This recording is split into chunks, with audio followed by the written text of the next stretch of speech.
ডাল সেদ্ধ হচ্ছিল, আমি খুন্তি নাড়ছিলাম। হঠাৎই ট্রিং ট্রিং করে দরজার কলিং বেল বাজল।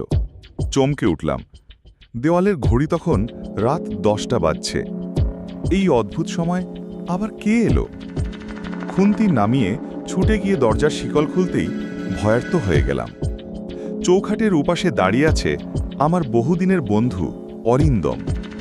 চেহারার অবস্থা ভয়াবহ, মুখ শুকনো, চোখ দুটো লাল, বুক ধরফর করছে, ঘামে ভিজে কপাল চকচক করছে। আমি হতভম্ব হয়ে বললাম, অরিন্দম, এই কি অবস্থা তোমার? ও কোনো কথা বলতে পারল না। হাঁপাতে হাঁপাতে শুধু বলল, বলছি সঞ্জয়, বলছি, আগে ভেতরে ঢুকতে দাও। আমি ওকে বিছানায় বসালাম, এক ঘুঁটি জল বাড়িয়ে দিলাম। অরিন্দম এক নিঃশ্বাসে সবটুকু খেয়ে নিয়ে হাঁপাতে হাঁপাতে বলল, বাঁচালে সঞ্জয়?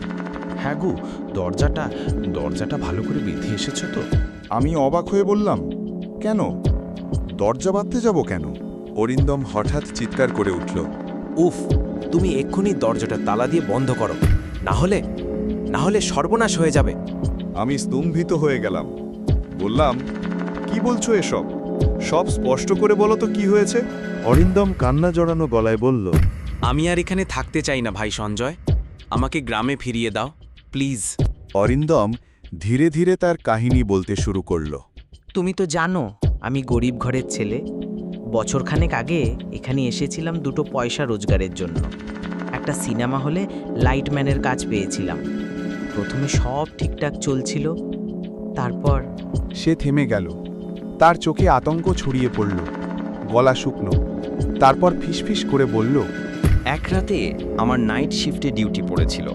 সেই রাতে হলে মাত্র 3টে টিকিট বিক্রি হয়, এক দম্পতি আর একজন অদ্ভুত লোক। লোকটার চেহারা আজও ভুলতে পারি না। মাথায় লম্বা ঝুলে পড়া চুল, চোখে ঘন কাজল, ঠোঁটে কালো লিপস্টিক, সারা শরীরে ছাই মাখা, দেখতে যেন শ্মশানের প্রেত। সে আমাকে ডেকে বলল, এই যে বলো তো, ছবির শেষে কে পুড়বে শ্মশানে? আমি হতভম্ব হয়ে গেলাম। ওর গা থেকে শ্মশানের দুর্গন্ধ বেরোচ্ছিল। রাগে ওকে হল থেকে বের করে দিতে চাইছিলাম, কিন্তু যাবার আগে সে আমার দিকে তাকিয়ে বলল, আমার এই চেয়ারে এখন থেকে আর কেউ বসবে না, মনে রেখো। তারপর চোখ বন্ধ করে নিজের আসনে এক মুঠো ছাই ছিটিয়ে দিয়ে চলে গেল। অরিন্দম একদম গলা নামিয়ে বলল, আমি রাগের মাথায় সেই চেয়ারে গিয়ে বসলাম। আর তারপর থেকেই আমার সর্বনাশ শুরু হয়েছে সঞ্জয়। চোখ বন্ধ করতে পারছি না। হলেই কঙ্গালের মাথা, ভয়ঙ্কর স্বপ্ন, শ্মশানের আর্তনাদ। আমি আর কাজে যাইনি, কিন্তু সে আমাকে ছাড়ছে না। এমন সময় দরজায় ধাক্কা পড়ল। আমি ভেবেছিলাম কে জানি, গিয়ে দেখি বাড়িওয়ালা বিশ্বনাথবাবু। তিনি জিজ্ঞেস করলেন, তোমার ঘরে কি কেউ এসেছে? আমি বললাম, হ্যাঁ, আমার বন্ধু। তিনি হঠাৎ বললেন, গেটির সামনে একটা ভাঙা চেয়ার পড়ে থাকতে দেখলাম। চেয়ারের কথা শুনতেই অরিন্দম যেন পাগলের মতো চিৎকার করে উঠল। ও এসে গেছে, বিপদ, সর্বনাশ। আমি ভয়ে অবাক হলেও বিশ্বনাথবাবু হেসে বললেন, এই সব কিছুই কল্পনা। ভয় কাটানোর জন্য বরং আমরা 3জন মিলে আজ সিনেমা দেখে আসি। আমি বাধা দিল, উনি জোর করে গাড়ি বার করলেন। অরিন্দম কাঁপতে কাঁপতে উঠল গাড়িতে। রাত তখন কালো মেঘে ভরা। গাড়ি চলছিল ভটভট শব্দে। বিশ্বনাথবাবু আনন্দ করে গল্প করছিলেন, কিন্তু হঠাৎ অরিন্দম আঙুল তুলে সামনে দেখালো। আমরা তাকাতেই দেখি বিশ্বনাথবাবুর চুল মুহূর্তে লম্বা হয়ে ঝাঁকড়া ঝাঁকড়া হয়ে গেছে। তিনি হঠাৎ ঘুরে তাকালেন। মুখটা আর মানুষ নয়, একটা কঙ্কালের খুলি। তারপর খুলির ওপর ভেসে উঠল সেই বিভৎস লোকটির মুখ।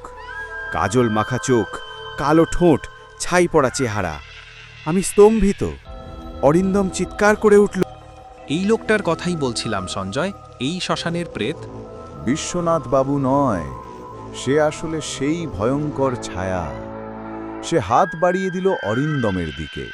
মুহূর্তেই অরিন্দম জ্ঞান হারাল। আমি প্রাণের ভয়ে গাড়ি থেকে লাফ দিলাম। তারপর দৌড়াতে শুরু করলাম। একটা ল্যাম্পপোস্টের নিচে দাঁড়িয়ে পিছনে তাকালাম। গাড়িটা যেন অন্ধকারে মিলিয়ে গেল।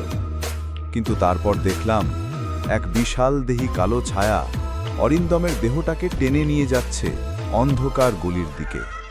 পুলিশে খবর দিলাম। তারা জানালো ওই সিনেমা হল নাকি 6 মাস আগেই আগুনে পুড়ে ছাই হয়ে গেছে। কথাগুলো শুনে শরীর শীতল হয়ে গেল। তাহলে সেই রাতে কার ছায়ার সাথে আমি পথ চলছিলাম? অরিন্দমকে যে টেনে নিয়ে গেল সে আসলে কি মানুষ ছিল? রাতের আকাশে বজ্রপাত হলো। মেঘের গর্জন আর বৃষ্টির শব্দ যেন শ্মশানের হাসির মতো কানে বাজতে লাগলো।